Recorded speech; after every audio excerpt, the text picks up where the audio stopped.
दोस्तों, आपने 7 चिरंजीवियों के नाम तो सुने होंगे, यानी 7 अमर लोग। उन 7 चिरंजीवी में से एक है रावण के छोटे भाई विभीषण। महाराज विभीषण आखिर कौन है, और अगर वह आज जिंदा है तो कहाँ है? दोस्तों, आज की वीडियो में हम यही जानेंगे। दोस्तों, विभीषण रावण के भाई थे और विभीषण जी की मदद से ही रावण का वध संभव हो पाया था। भगवान श्री राम के परम भक्त विभीषण जी को खुद श्री राम ने चिरंजीव होने का वरदान दिया था। दोस्तों, अब सवाल यह आता है कि विभीषण जी कहाँ रहते हैं और आज तक वह जीवित कैसे हैं?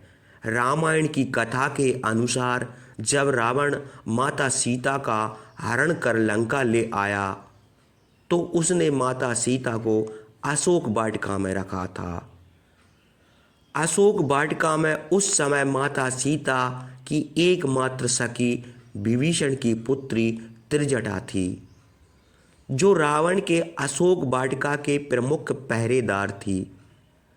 त्रिजटा ही माता सीता को युद्ध के परिणामों को बताया करती थी। दोस्तों, विभीषण जी एक राक्षस कुल के होने के बावजूद भी भगवान नारायण के परम भक्त थे। इसलिए उनकी पुत्री त्रिजटा भी भगवान नारायण की भक्त थी। इसलिए उसने माता सीता का पूरा ख्याल रखा था। जब विभीषण जी के द्वारा बताए गए तरीके से रावण का वध हो गया तो भगवान श्री राम जी उन पर बहुत प्रसन्न हुए और उन्होंने विभीषण को लंका का राजा बना दिया। बहुत समय बीत गया और भगवान का अपने निज धाम जाने का समय आया तो विभीषण जी बहुत दुखी होकर प्रभु से कहने लगे कि हे प्रभु, मेरा आपको देखे बिना एक दिन नहीं गुजरता, और हे प्रभु, यहाँ रहकर मैं आपके दर्शन कैसे कर पाऊँगा? तब प्रभु श्री राम ने कहा, हे मित्र विभीषण, हमारे कुल देवता भगवान जगन्नाथ की तुम दीर्घकाल तक पूजा करोगे और कलयुग के अंत में तुम मुझ में लीन हो जाओगे। इस पृथ्वी पर आप मेरे दर्शन भगवान जगन्नाथ जी के रूप में करोगे, जो एक विशाल समुद्र के किनारे एक मंदिर के रूप में होगा। मंदिर के अंदर जो मूर्ति होगी वह मेरे ही स्वरूप होगा।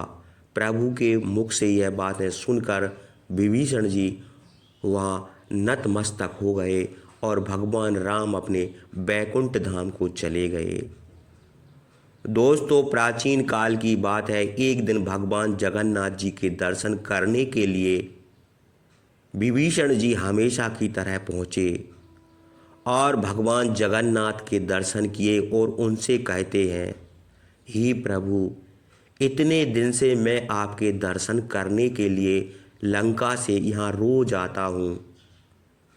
अब आपसे निवेदन है कि एक बार आप अपने पावन कदम मेरी लंका में रख दीजिए और मेरी लंका भूमि जगन्नाथपुरी की तरह पावन हो जाए। भगवान जगन्नाथ यथास्तु कहकर अंतर्ध्यान हो गए और कुछ दिनों बाद वह घड़ी आई जब भगवान जगन्नाथ लंका को जाने वाले थे। आपको यह बता दें कि जगन्नाथपुरी और लंका के रास्ते में एक मठ पड़ता है, जहाँ पर भगवान जगन्नाथ के बहुत बड़े भक्त बलराम दास थे। और तब भगवान जगन्नाथ ने सोचा कि मैं बलराम दास को भी दर्शन देता चलूं। भगवान जगन्नाथ बलराम दास को दर्शन देने उसके मठ में पहुँचे। भगवान जगन्नाथ को अपने मठ में आए हुए देखकर बलराम दास भाव विभोर हो गए और उनके सामने नतमस्तक हो गए। भगवान जगन्नाथ ने बताया कि मैं विभीषण जी को दर्शन देने के लिए लंका जा रहा हूँ। तब बलराम दास ने प्रार्थना की, हे प्रभु, आप अपने साथ मुझे भी लंका ले चलो, और भगवान जगन्नाथ ने सहमति दे दी।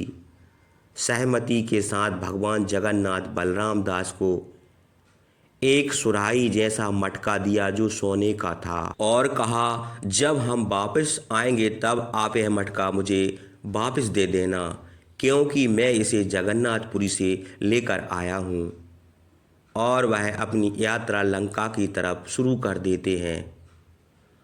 कुछ समय बाद बलराम दास और भगवान जगन्नाथ दोनों लंका पहुँचे तो विभीषण जी ने दोनों का स्वागत किया, जिससे भगवान बहुत प्रसन्न हुए और उन्होंने लंका और उनके वासियों को आशीर्वाद दिया। और फिर वह बलराम दास जी को उनके मठ में छोड़ अपने धाम को चले जाते हैं। बाद में बलराम दास जी को याद आता है कि मटका वहीं रह गया। इधर जगन्नाथपुरी के मंदिर में हाहाकार मच गया। लोग आपस में बातें कर रहे थे कि भगवान जगन्नाथ जी का बगल में रखा हुआ मटका कहाँ गायब हो गया। उस समय जगन्नाथपुरी के राजा प्रतापरुद्र जी के पास जब यह खबर पहुंची, तब प्रतापरुद्र ने सोचा कि भगवान जगन्नाथ जी का मटका किसी चोर ने चुरा लिया है। जब इस बात को बलराम दास जी ने सुना तो उन्हें यकीन हो गया कि यह मटका भगवान जगन्नाथ दादाजी का है। तब वह भागते हुए जगन्नाथपुरी पहुँचे और महाराज प्रतापरुद्र के पास पहुंचकर उन्होंने कहा कि यह मटका मुझे स्वयं भगवान ने दिया था। लेकिन प्रतापरुद्र को इस बात पर विश्वास नहीं हो रहा था। उन्होंने बलराम दास को चोर समझ लिया और उन पर चोरी का आरोप लगा दिया। जब बलराम दास जी चोरी का आरोप लगा तो वह रोने लगे और रोते हुए राजा को बताया कि विभीषण जी ने उनके लिए मोतियों की माला बनाई थी। इस बात की सच्चाई जानने के लिए राजा जब भगवान जगन्नाथ जी के मंदिर में पहुँचे तो उन्होंने देखा कि भगवान जगन्नाथ के गले में सचमुच वह माला टंगी हुई है जो बलराम दास ने बताई थी। वह आखिरकार सच था। राजा ने बलराम दास जी से क्षमा मांगी और कहा, मुझसे बहुत बड़ी गलती हो गई कि भगवान जगन्नाथ के इतने बड़े भक्त पर मैंने ऐसा आरोप लगाया। बलराम दास जी ने उन्हें क्षमा कर दिया और बलराम दास जी ने राजा को यह भी बताया कि विभीषण यहाँ रोज सबसे पहले आकर भगवान जगन्नाथ जी की पूजा करते हैं, वह भी मंदिर के पट खुलने से पहले, क्योंकि भगवान राम ने उन्हें यह वरदान दिया है, सबसे पहले मेरे दर्शन विभीषण जी ही करेंगे। विभीषण जी को कोई भी अपनी खुली आँखों से नहीं देख सकता। भगवान श्री राम के वरदान के प्रभाव से उनका शरीर दिव्य हो चुका है। उन्हें देखने के लिए हमारे पास दिव्य दृष्टि होनी चाहिए। दोस्तों, इस पौराणिक कथा से यह पता चलता है कि विभीषण जी आज भी इस पृथ्वी पर जीवित हैं। भगवान श्री राम के आशीर्वाद के अनुसार लंका में